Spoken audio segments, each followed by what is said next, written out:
আজকে মাননীয় স্পেশাল জাজ ভিপি দেববর্মা মহোদয় একটা ঐতিহাসিক রায় প্রদান করেন।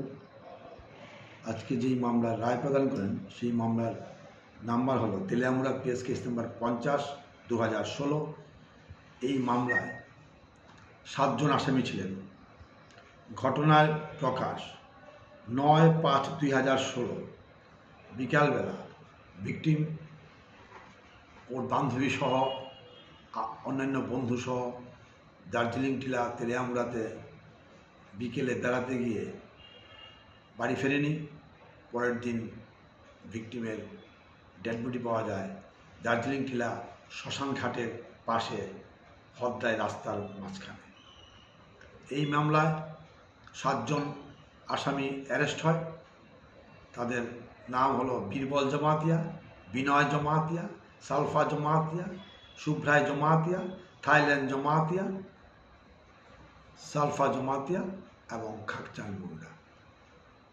এই মামলায় আজকে পক্সো কেসে সালফা জমাতিয়ার 376D পক্সো 6 ধারায় 20 বছরের কারাদণ্ড মাননীয় স্পেশাল জাজ প্রদান করেন এবং 50,000 টাকা জরিমানা, অনাদে আরও 5 মাসের কারাবাস।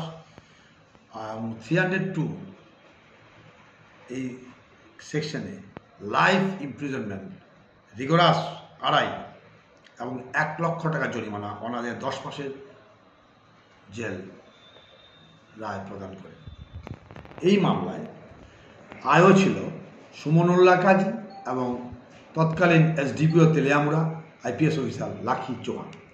এই মামলার 69 জন সাক্ষী নাম দিয়েছিল প্রসিকিউশন সাইড। 47 জন সাক্ষীর সাক্ষ্যবাক্য গ্রহণের পর দেখা যায় এই মামলার মূল ভূমিকায় ছিলেন শুভঙ্কর নাথ, ফরেন্সিক এক্সপার্ট ছিলেন, এনএস চাকমা ডিসি, আশিস বিশ্বাস ডিসি। ওদের ডিসক্লোজার স্টেটমেন্ট, আসামি ডিসক্লোজার স্টেটমেন্ট দিয়েছিল ওদের সামনে in presence of the then DC Teliamura, NS Chakma এবং আশিস বিশ্বাস। তাছাড়া আমাদের ফরেন্সিক এক্সপার্ট শুভঙ্কর নাথের অক্লান্ত পরিশ্রম এবং সর্বোপরি সমস্ত টিমের অক্লান্ত পরিশ্রমে প্রসিকিউশন এই মামলা প্রমাণ করে এবং learned court after perusing all the evidence এই সিদ্ধান্ত উপনীত হয় যে আসামি দোষী, সুতরাং তাকে লাইফ ইমপ্রিজনমেন্ট প্রদান করেন। এই পক্সো 20 ইয়ার্স এবং 302 লাইফ কনকারেন্টলি চলবে। এই প্রকাশ করা আবশ্যক, এই মোকদ্দমায় ডিউরিং ট্রায়াল বীরবল জমাতিয়া এবং বিনয় জমাতিয়া পরলোক গমন করেছে এবং খাকচান মুন্ডা সো অ্যাবসকন্ডার, অন্যরা কেস ট্রায়াল করছে।